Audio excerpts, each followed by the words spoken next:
Scam பண்றது தான் ஒரு ஜாபே. அந்த ஜாபை பண்றேன்னா அந்த ஜாபுக்கு ஏற்ற மாதிரி காசு கொடுப்போன்ற மாதிரி சொல்லியிருக்காங்க.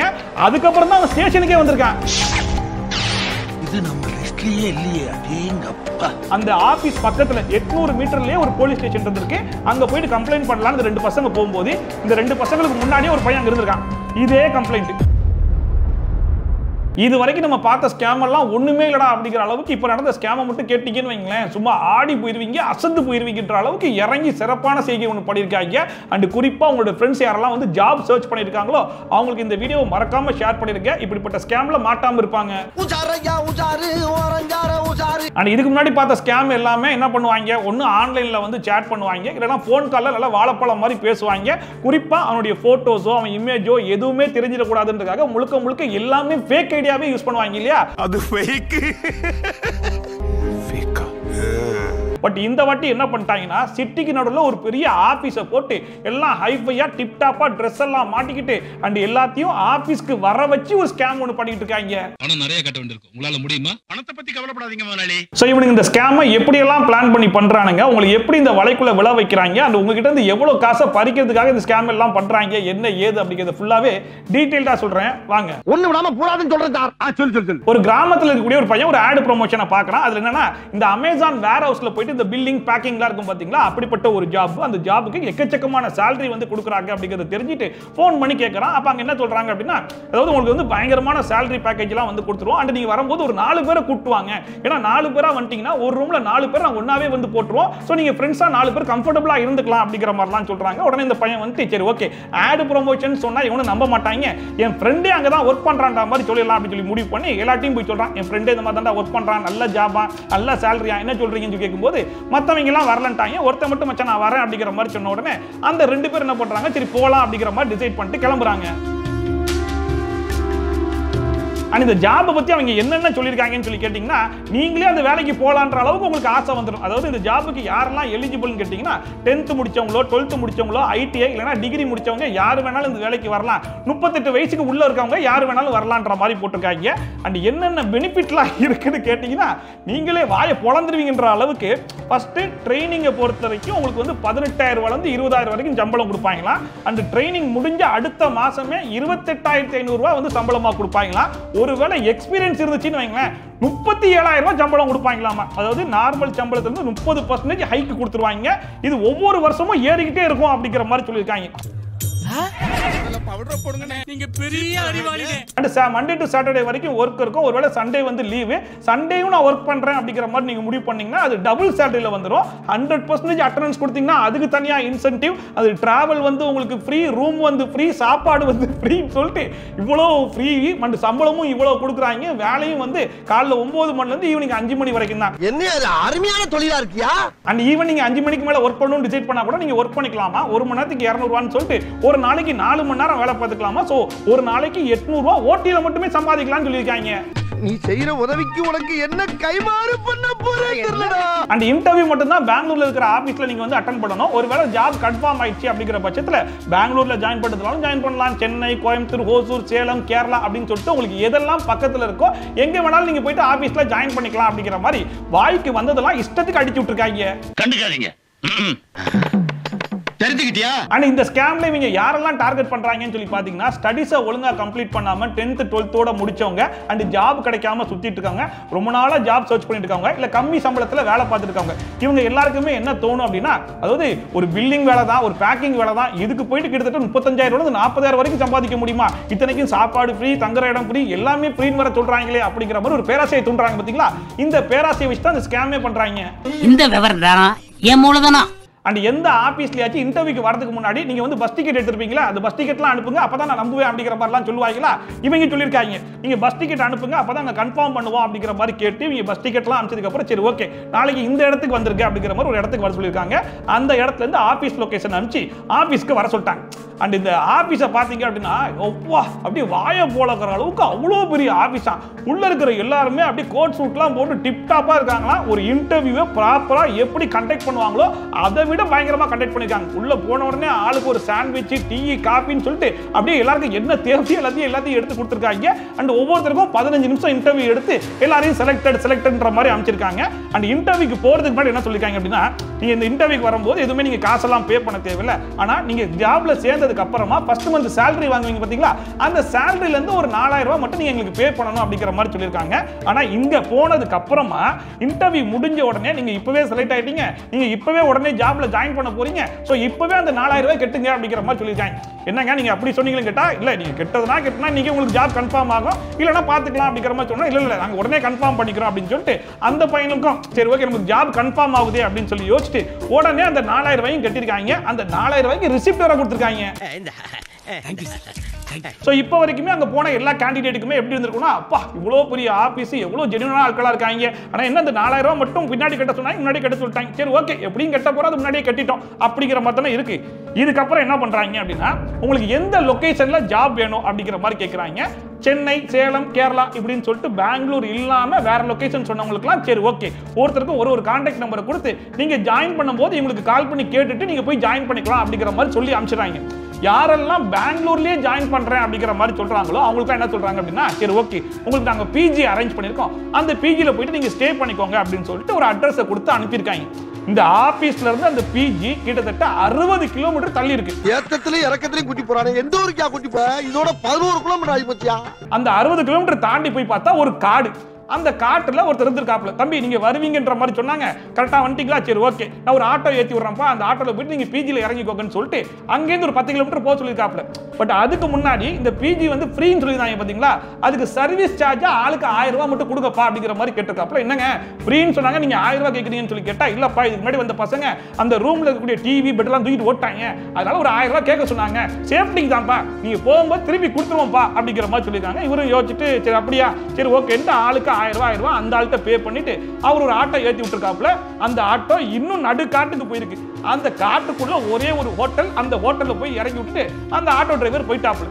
இந்த ரெண்டு பசங்களும் என்னடா காட்டுக்குள்ள ஒரு ரூம், இதுல போய் நம்ம தங்கணும்னு சொல்லி யோசிச்சுட்டு சரி ஓகே எப்படியோ ஜாப் கிடைச்சா போதுன்னு உள்ள போனா ஒரு 4-5 ஹிந்தி பசங்க வந்தாங்கன்னா, என்னப்பா இங்க வந்திருக்கீங்க கேட்கும்போது, இந்த மாதிரி ஜாப், இந்த மாதிரி நாங்க ரெண்ட் எல்லாம் பே பண்ணிட்டோம், ரூம் எங்க இருக்குன்னு சொல்லி கேட்கும்போது, இந்த ரூம் எங்க இருக்கா, டெய்லி ஒன்ன மாதிரி 4-5 பேர் வந்துட்டு போறாங்க, அந்த மாதிரி தான் ஒன்னும் ஏமாத்திருக்காங்க போல இருக்கு அப்படிங்கிற மாதிரி சொல்லிட்டு இருக்கும்போது, இப்படி இவங்க பேசிட்டு இருக்கும்போது அங்க ஒரு தமிழால் வந்து, என்னப்பா நீங்களும் தமிழா, நானும் தமிழ் தான், டெய்லி இந்த மாதிரி 4-5 பசங்க வந்துட்டு போயிட்டு தான் இருக்காங்க, முழுக்க ஃபேக் ஜாப், இப்படி நீங்க திரும்பி போய் பாத்தீங்கன்னா அந்த கம்பெனியே இருக்காது, ஒருத்தனும் இருக்க மாட்டாங்க, உங்களை நல்லா ஏமாத்திட்டாங்க, இருக்கிற காசெல்லாம் புடிங்கிட்டு விடுறதுக்கு முன்னாடி தயவு செஞ்சு ஊர் போய் சேருங்கப்பா அப்படிங்கிற மாதிரி சொல்லியிருக்காப்ல.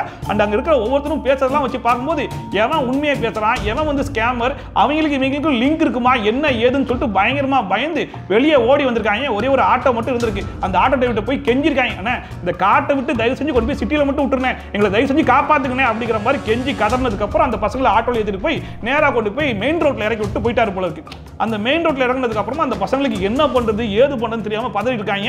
அப்போ ஒரு பஸ் வந்திருக்கு. அப்ப அந்த பஸ்ல யாருமே இல்ல, வெறும் கண்டக்டர் மட்டும் தான் இருந்திருக்காப்ல. அந்த கண்டக்டரையாச்சும் சொல்லிடலாமா அப்படிங்கிற மாதிரி அந்த பசங்க யோசிச்சுட்டு இருக்கும்போது கண்டக்டர் வந்து 20 ரூபா டிக்கெட்டுக்கு 100 ரூபா டிக்கெட் கையில கொடுத்துருக்காப்ல. அந்த பசங்க கேட்காங்க, அண்ணா 20 ரூபா டிக்கெட்டுக்கு 100 ரூபா டிக்கெட் கொடுத்துருக்கீங்க கேட்டா, அதை கிளிக்காம அப்படியே வச்சுக்கப்பா, அதாவது உன்னோட ஸ்டாப் வந்து இறங்கிடு, அந்த டிக்கெட் கொடுத்துட்டு போயிரு, நான் வேற ஆள்கிட்ட வித்துக்கிறேன் அப்படிங்கிற மாதிரி சொல்லிருக்காப்ல. யோசிச்சிருக்காங்க, என்னடா எங்க சுத்தினாலும் ஸ்கேமா இருக்குது, இவன்ட்டு போய் நம்ம எங்க சொல்றது அப்படிங்கிற மாதிரி அங்கேயும் பயந்துட்டு அங்கேருந்து கீழே இறங்கிட்டாங்க.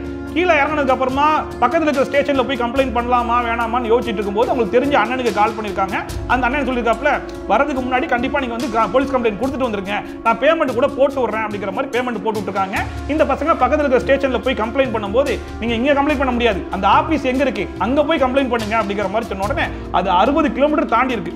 சரி ஓகே பரவாயில்ல, 60 கிலோமீட்டர் இருந்தாலும் நம்ம தாண்டி போய் கம்ப்ளைண்ட் பண்ணிடலாம்னு சொல்லிட்டு அங்கேருந்து நேரா டிராவல் பண்ணி அந்த ஆபீஸ் பக்கத்துல 800 மீட்டர்லயே ஒரு போலீஸ் ஸ்டேஷன் இருந்திருக்கு.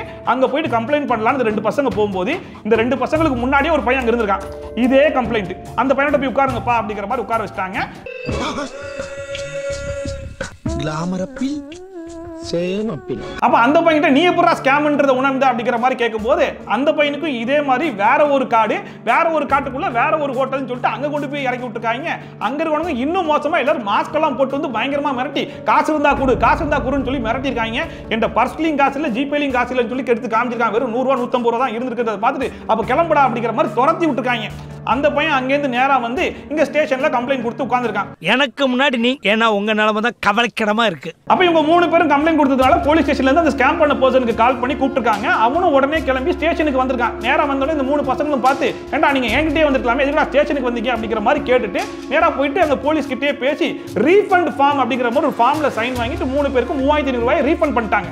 அப்ப அந்த பசங்க சொல்றாங்க மொத்தமா 6000 ரூபாய் ஆட்டை போட்டுருக்காங்க அப்படிங்கிற மாதிரி சொல்லும்போது அந்த 2000 ரூபாயை 60 கிலோமீட்டர் தாண்டி போய் அங்க ஒரு ஸ்டேஷன் இருக்கும் பாத்தியா, அங்க கம்ப்ளைண்ட் கொடுத்து வாங்கிக்கோ, இங்க அந்த 500 ரூபாய் வந்து ப்ராசஸிங் ஃபீன்ற மாதிரி புடிச்சிட்டோம் அப்படிங்கிற மாதிரி சொல்லி 3500 ரூபாயை மட்டும் ரீஃபண்ட் பண்ணிருக்காங்க. நடந்துருச்சு. நீ உனக்கு எனக்கு பேச்சல பேசாம நீ உன் வேலைய பாரு, நான் என் வேலைய பாத்து போறேன். சரி ஓகே, கிடைச்ச வரைக்கும் லாபம், இதுக்கு மேல இவங்கிட்ட பேசி ஒரு பிரயோஜனமும் கிடையாதுன்னு சொல்லிட்டு 3 பேரும் கிளம்பிட்டாங்க.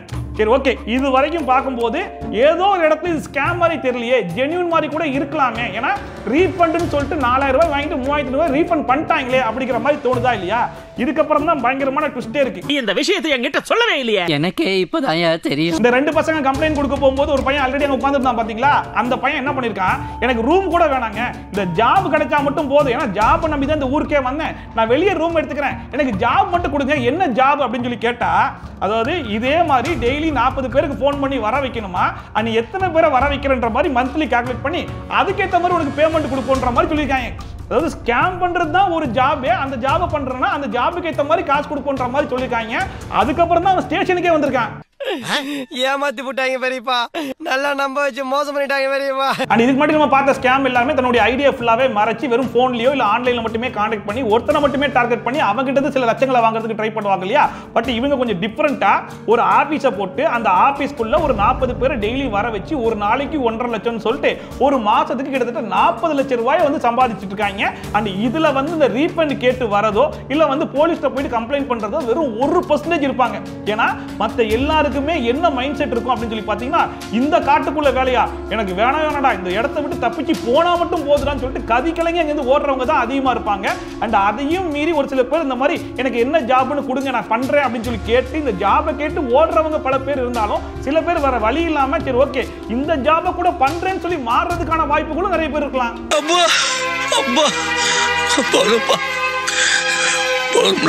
இதுல யாரெல்லாம் வந்து பெங்களூர்லயே நான் ஜாயின் பண்ணிக்கிறேன் அப்படிங்கிற மாதிரி சொல்றாங்களோ அவங்களுக்குலாம் இமிடியேட்டா என்ன ரிசல்ட்ங்கிறது வேற தெரிஞ்சிருது. இது இல்லாம சென்னைக்கோ சேலம்க்கோ கோயம்புத்தூர்ல இருந்து வரவங்க எல்லாம் இந்த 4000 ரூபாய் கட்டிட்டு ஊருக்கு போனதுக்கு அப்புறமா மறுபடியும் இது ஸ்கேம்ங்கிறது தெரிஞ்ச உடனே திரும்ப பெங்களூருக்கு வந்து அந்த ஸ்டேஷன்ல கம்ப்ளைண்ட் பண்ணி வாங்கணும்ன்றது மாதிரிலாம் யாரும் யோசிக்க மாட்டாங்க இல்லையா. சோ இதையுமே ஒரு பெனிஃபிட்டா யூஸ் பண்ணிக்கிறாங்க.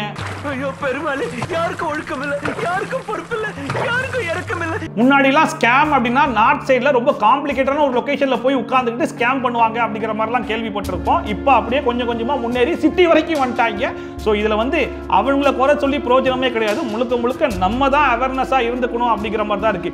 ஏதாச்சும் ஒரு இடத்துல பேராசையை தூண்டுற மாதிரி ஒரு விஷயம் நடக்குது அப்படின்னா அப்பவே நம்ம சுதாரிச்சுக்கணும் இது ஸ்கேம் அப்படிங்கிற மாதிரி. முன்னாடிலாம் சொல்லுவாங்க இல்லையா, மனுஷன் நம்பணும்டா, நம்பிக்கை தான்டா வாழ்க்கை அப்படிங்கிற மாதிரி. இப்போ அதெல்லாம் தூக்கி குழி தோண்டி புதைச்சி விட்டுறணும். எல்லாத்துலயுமே சந்தேகப்பட்டு தான் ஆகணுன்ற ஒரு நிலைமைக்கே வந்துட்டோமா அப்படிங்கிற மாதிரி தான் இருக்கு. ஈவன் ஃப்ரெண்ட்ஸை கூட சந்தேகப்பட்டு தான் ஆகணுன்ற மாதிரி இருக்கு. இப்போ ஒருத்தன் இது வந்து ஸ்கேம்னு தெரிஞ்சு சரி வேற வழியே இல்லை குடும்ப சூழ்நிலைக்காக நான் ஜாயின் பண்றேன் அப்படிங்கிற மாதிரி ஒருத்தன் அந்த ஸ்கேம்ல போய் ஜாயின் பண்ணிட்டான்னு வைங்களேன், அவனுடைய ஃப்ரெண்ட்ஸ் 40 பேர் அவன் ஏமாத்துறது கூட தயங்க மாட்டான். ஸோ அப்படி இருக்கும்போது அவன் மூலியமா எத்தனை பேர் ஏமாற போறாங்கன்றது தெரியாது. சரி ஓகே நம்ம ஃப்ரெண்டு சொல்றான் அப்போ ஜென்யூனா தான் இருக்கும் அப்படிங்கிற மாதிரி நம்பி போய் அவர் 4000 ரூபாய் ஏமாந்துட்டு வருவான். அதுக்கான வாய்ப்புகள் கூட இருக்குது. ஸோ தயவு செஞ்சு ஃப்ரெண்டாவே இருந்தாலும் சரி எதுவாக இருந்தாலும் சரி வெரிஃபை பண்ணாம எந்த ஒரு ஜாப்லையும் அப்ளை பண்ணாதீங்க, எந்த ஒரு ஜாபுக்கும் போய் அட்டெண்டும் பண்ணாதீங்க. நல்லா தெரிஞ்சுக்கிட்டு வெரிஃபை பண்ணிட்டு ஜென்யூன் அப்படிங்கிறது தெரிஞ்சதுக்கு அப்புறமே இந்த ஜாபா இருந்தாலும் அப்ளை பண்ணுங்க. கண்ட இடத்துல போயிட்டு எல்லா இடத்துலயும் ரெஸ்யூமே கொடுப்போம் அப்படிங்கிற மாதிரி தயவு செஞ்சு இதுக்கப்புறம்லாம் கொடுக்காதீங்க. எங்க வேணாலும் நீங்க ஸ்கேம் ஆகலாம். அது மட்டும் இல்லாம ஒரு ஜாப் கிடைக்கிறதுக்காக உங்ககிட்ட இருந்து காசு வாங்குறாங்க அப்படின்னா அது அப்பவே ஸ்கேம் அப்படிங்கிறது நீங்க தயவு செஞ்சு புரிஞ்சுக்கோங்க. ஜாப் வாங்கி கொடுத்து அந்த ஜாப் மூலியமா எங்களுக்கு ஒரு கமிஷன் கொடுங்கன்னு சொல்றது கன்சல்டன்சி, அது வேற கேட்டகரி. ஆனா இங்க உங்களுக்கு ஜாப் வாங்கி கொடுக்குறேன் அதுக்கு முன்னாடியே நீ சில பேமெண்ட்டை கொடுக்கணும் அப்படி மாதிரி சொல்றாங்க அப்படின்னா அது கம்ப்ளீட் ஸ்கேம்ன்றதை அப்பவே தெரிஞ்சுக்கோங்க. ஐயா இப்போ எனக்கு நல்லா புரிஞ்சிருச்சுங்க, ஐயா புரிஞ்சிருச்சு. அண்ட் முக்கியமா நமக்கு கிடைக்க போற ஜாபுக்கும் அந்த ஜாப் ரோலுக்கும் அதுக்கான சம்பளமும் சம்பந்தமே இல்லையே. என்னடா 35000 40,000 ரூபாய் இந்த ஜாபுக்கு கொடுக்குறானா அப்படிங்கிற மாதிரி இருக்குது அப்படி தோணுது அப்படின்னாலே அதையும் ஸ்கேம்ன்றதை முன்னாடியே தெரிஞ்சுக்கோங்க. Think about it.